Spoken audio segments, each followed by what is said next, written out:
Hello, everyone. Welcome to Made to Dream. I'm your host, Maya Chanel. Here we share stories from women around the world to inspire and empower women and young girls to dream without limitations.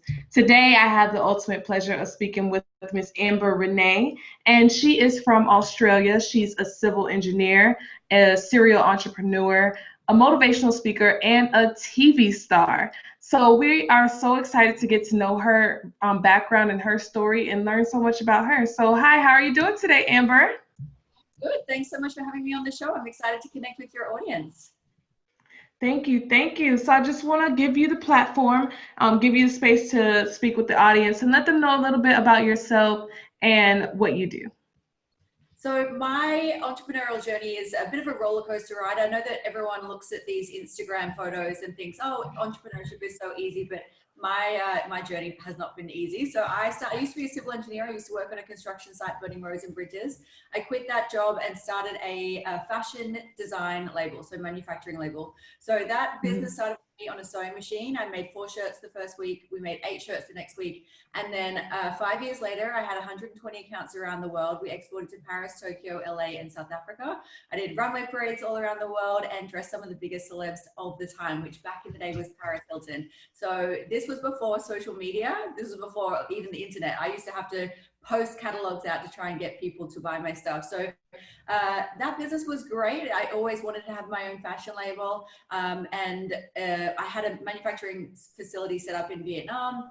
That facility, the business actually went out of business and went bankrupt, and that caused me to go bankrupt because we prepaid for all of the collection, we purchased all the fabric, we bought all the material, we bought all the did all the designs, the fabrics, and I basically lost about $70,000 of stock Wow. and fabrics. That caused me to then go bankrupt. So I lost that business. And as a result of all of that, and also just working so hard, I basically almost worked myself to death. So I had cancer, I had stomach ulcers, I was on anti-anxiety pills, antidepressant pills, and was basically just, barely surviving. So that was my first entrepreneurial, venture into entrepreneurship. And I swore I would never, ever, ever run a business ever again. That lasted about a year. And then I started my second business, which was a fashion styling business, so a consulting, one-on-one consulting business. So that business I started, I just moved to a new city. I had no contacts, no network, no clue, nothing, nothing to go on.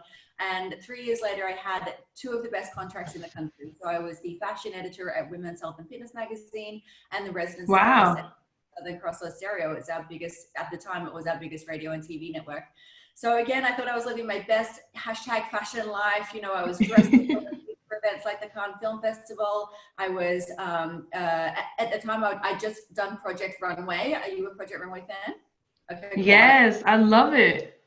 Right, so I was a designer on Project Runway. And so following that TV exposure, I landed a job as the TV presenter for fashion TV. So that meant that I was traveling around the country, interviewing everyone who's anyone in the world of fashion and celebs.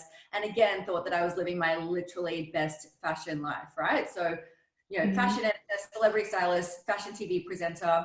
And what I always say is that the universe lovingly pushed me out of that, both of those businesses. So the effects of the global financial crisis finally hit Australia, and all monies for things like fashion styling and TV presenting dried up. So I lost all of my contracts in the space of about 4 weeks, went from being completely, having all the best contracts in the country to having no work at all. I was unemployed and unemployable. I even tried to go back to my job as a civil engineer and they wouldn't even take me. I literally could not get work. Wow. Yeah, there was nothing. And so a lot of people that are experiencing that right now with COVID, if you're experiencing something like that, I just want to let you know what happened with me. And maybe, at the time it was difficult, but it definitely was a blessing in disguise that the universe took all of that away from me, because it's pushed me into this business, which is actually, my best life. I love what I do here. So in this business, I run an e-learning platform. So I have 4 e-courses. My first e-course I created was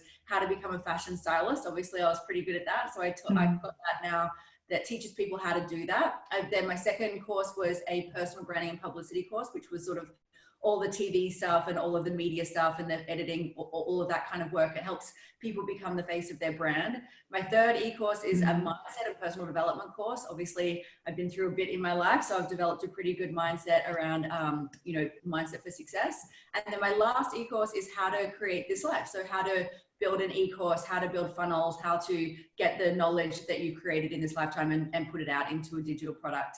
So I would never have chosen this life. You know, I was never sitting at home as a kid going, gee, I wish that I could be a digital nomad. I wish that I could teach people. But every single day I wake up to messages from people going, you've changed my life.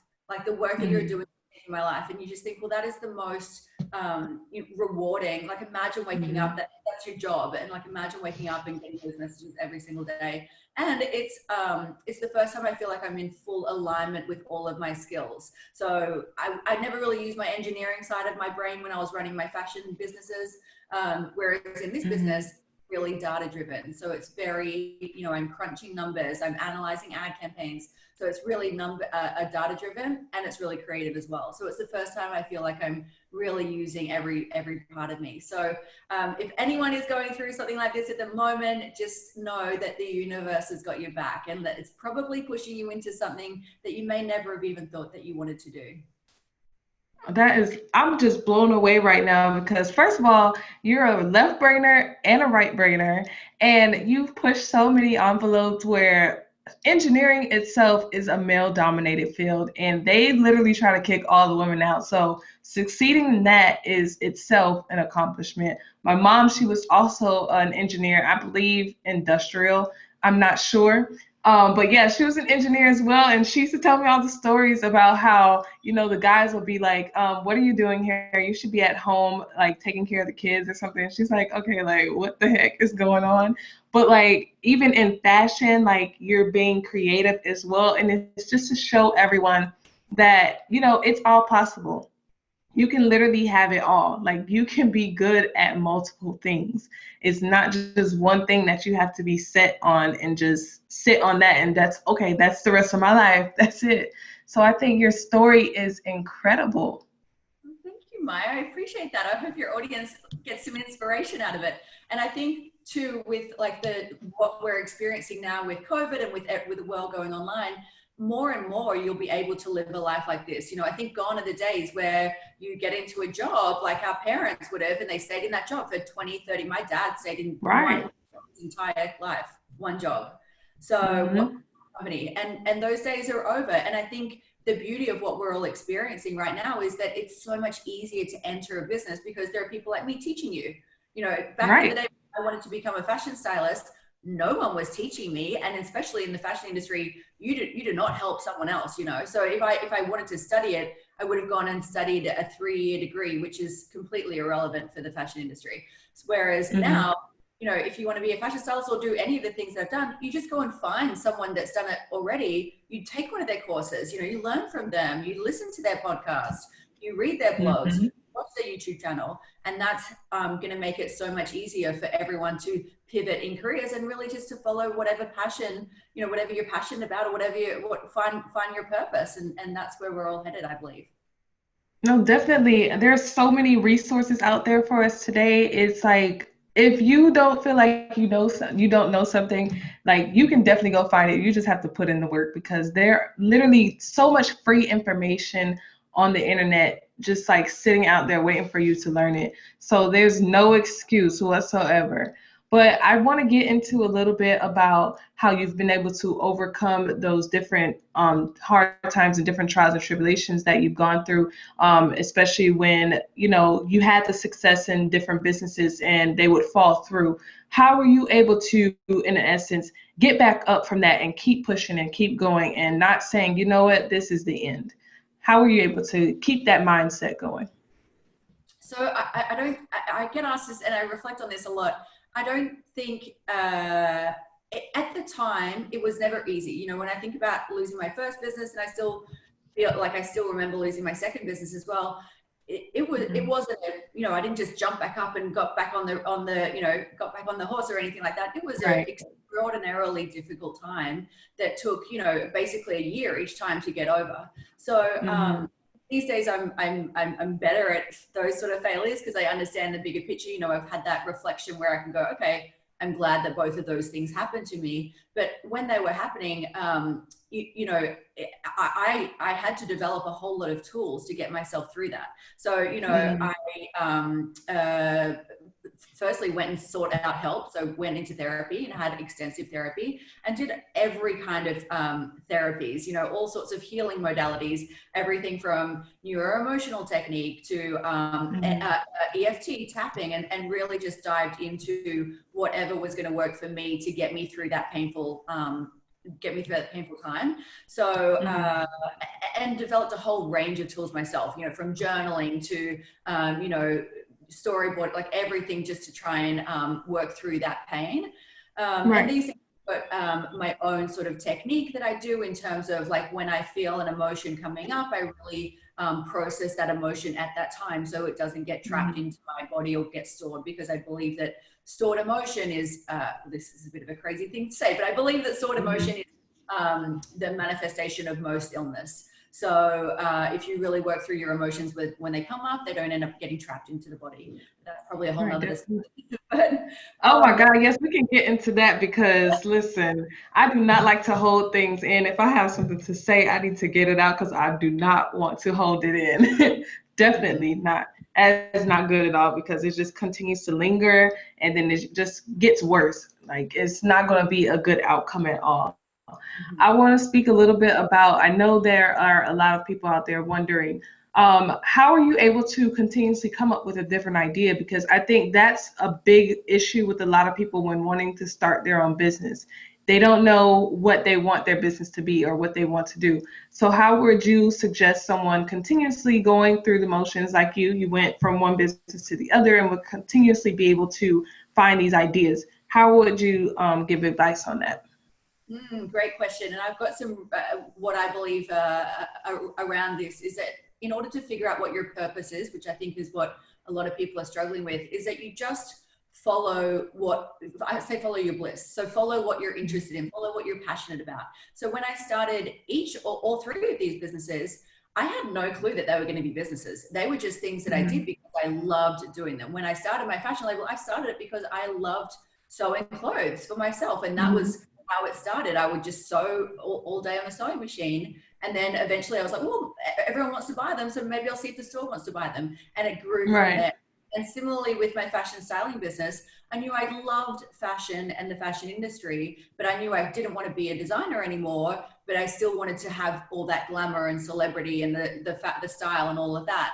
And so again, I started that business not knowing it was going to be a business, not knowing I was going to be an editor, not knowing I was going to be, a celebrity stylist. I just started because I loved style. I loved fashion. So, and that's how it started. It started with me calling my friends and going, hey, do you want me to come and make you over? And working on their friends, and it grew kind of from there. And that's how it became a business. And similarly with this business, I mean, I do things a difficult way, which is like, get everything, remove any other options. And I don't recommend anyone doing it that way because it just puts a lot of pressure on your creativity. But same with this business, I had no other option. Like I didn't know I was going to be a digital marketer and create e-courses. I had nothing left.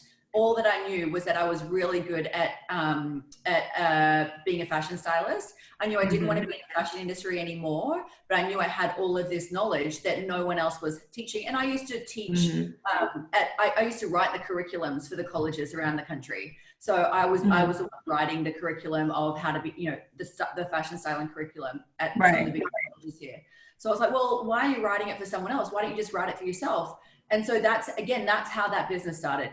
I had no grand vision of, being a digital nomad. I didn't have any idea that it would turn into this. I just knew I am really good at this. I'm really passionate about helping other people. I would love to help other people do what I've done because it's really hard and no one is helping them. So why don't I just help?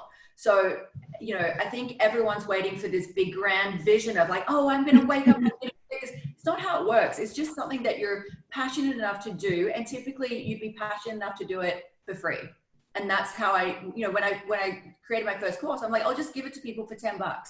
And that course now today is like $700, but I was like, it wasn't because I was making money. I was just like, well, I've got nothing else to do and I've got the knowledge, so I'll just give it away. And so that's what your purpose is. Whatever that you're finding you're super passionate about and you love to do and you would do it for free, follow that bliss. No, definitely. And I love how, you took a space where it can seem overpopulated in a sense, but you turned it into something unique. You turned it into something that you were passionate about, and you turned it into something that wasn't out there. So it was something that, people probably came across and they were like, wow, like I didn't even know that this existed or this was possible. So this is like a gold mine. You created a gold mine for yourself, essentially. For sure. And now I help other people do the same thing with creating their own e-courses. And what's always so crazy is I have people join my course, and one of the first things that I get them to do if they're going to build an e-course, I say, go and find what's already out there. Is there a fashion styling course already out there? Go and figure out what's already existing. And the number of times that people will come back and they go, Amber, I think I'm doing it wrong. I can't find any other courses. And I'm like, no, you're doing it right. When was the last time in history that you had a business where you had like no competitors, or you had like competitors? Well, I think about my best friend. She's an acupuncturist. There would be 5 acupuncturists in her surrounding suburb, let alone in the world. Whereas like in today's economy, when we're creating digital courses, there's like, 1 or 2 other courses that exist, or not even that. I just think is just so insane. Like, I feel like it's just the hugest opportunity since the .com boom, like when was the last time that you were starting a business with 1 or 2 competitors in the world, No, seriously. It's like crazy now because you got to make yourself stand out amongst the crowd, be unique in a pool of like basically be that a black dot in a drop of water in a pool of water. So it's really insane. Like, I mean, if you can make yourself where you're the only one, then go for it, because that is very rare. Like, I spoke to a woman, she was an English language mentor, and I had to ask her, I was like, what is that? Because I've never heard of it before. She's literally the only one that is doing that craft. And I was like, that is very unique. That is your passion and purpose. And you need to like literally go on leaps and bounds on that before everyone else starts to try to take over on that. Totally. But I want to ask you, I know that a lot of people try to get into the mindset of how you are. You just, you take leaps, you take bounds, and you're able to continuously keep striving, keep going, and be that factor that pretty much is like the ideal entrepreneur. What would you say is your inspiration or something that guided you to have that type of mindset? I mean, I think this mindset is something that I've developed over time, and I think I've developed it because I've failed more times than anyone else. So I've had more rejection, more failure than literally all of my competitors, and that's why I am where I am now. So it wasn't that like, I've had all this great luck and great success. No, I've failed harder and more times than everyone else. And so, and I believe resilience, and I say this a lot, I believe resilience is the most necessary skill set and value that everyone needs to have if they're going to get into entrepreneurship, because it's basically just a long series of failures to join one after the other. Definitely. So definitely. Yeah, you just need to get used to picking yourself up and building that resilience muscle. And it's a muscle. It's not something, that you're going to wake up and have resilience. No, you develop resilience over time. So, when you do have a failure, it's things like not beating yourself up about it, not taking it personally, not throwing it all away and being like, that's, grandstanding, like, oh, that's it, that, I'm quitting. So it's developing these muscles and flexing these muscles over time that gets you to the success that you're looking for. Definitely. And I think that anyone who is not afraid to fail definitely is closer to their success, because failures definitely teach you a lot, and you can actually have one up on your competitors because you actually know what doesn't work and you know not to make those mistakes again. So you're actually ahead of the game by, failing a little bit more because you know exactly what works and what doesn't work. So I think that's important. No, definitely. So, what would you say is one thing you would say to inspire women to just dream without limitation? I guess just remembering that like this is our only life. And I guess that's my biggest motivation is that I don't get to come and have a second go at this. So the last, Mm. the thing that makes me the most concerned is that I'm not going to get to experience everything that I want to experience in this lifetime. And so that's what really motivates me to try something else, start another business, start the styling business, start the online business, because I'm not going to get another shot at this. So I can either do this and have a crack and it might succeed or it might fail, or what's my other option? Mhm. Going and getting a day job? Well, I know that I don't want to do that. So I'm going to have a go at this. No, definitely. I definitely don't want to go throughout life and say, I shoulda, coulda, woulda. I should have done that. I could have done this. Like, do it now. Like, fail, succeed, all of the above, because it's like, what's it going to do? Like, it's not going to hurt you. It really isn't. Like, you have to try something. You don't want to regret anything in your life. So I totally agree with you on that. Mhm. Well, Amber, I thank you so much for sharing your story on our platform. I was blown away totally by all of the things that you've been able to accomplish. And especially, as a woman, I feel like it's even more of an accomplishment because in society, we aren't expected to do that many things and be successful in that many things. So I applaud you on your successes. I want to give you the floor to let the audience know if there's a way that they want to contact you or follow your journey. How can they do that? If you want to come and follow me on the gram, I'm sure you're going to link it up below, but I put content out on the Mhm. Instagram and YouTube. Or if you just search Amber Renae, you'll find me. And I've got Dream Life, the book, which it's the boss babe's guide to turning your online business dream into a reality. So it's sort of a little bit about what we talked about today, but it's my 5-step process for getting mindset and then also building digital products. So I'd love your audience to check that out. If you just go to Amber.Renae.com, you can find the book there. Definitely. We'll have all of that linked below for anyone tuning in and wanting that information. But we thank you so much, Amber, for sharing your story. It was a pleasure having you. Until next time, thank you guys for tuning in to Made to Dream. I'm your host, Maya Chanel, and I'll see you next time.